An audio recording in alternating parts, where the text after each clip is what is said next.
当其时喺94年，学委会去办攀牙学院认证考试呢，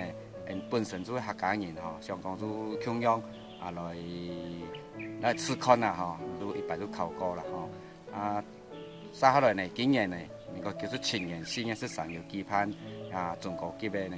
慢慢越来越考安样吼，体现到客家嘅文化创造呢。彰化县呢，就佢来讲吼，迄讲客语嘅政策、客家政策，我哋人家像彰化县好多章条要落实，可能都较无咁简单啦。也后生呢都唔晓讲客话吼，迄无继续来推行样样嘅客话客语，最基本嘅客语就要二十体嘅吼。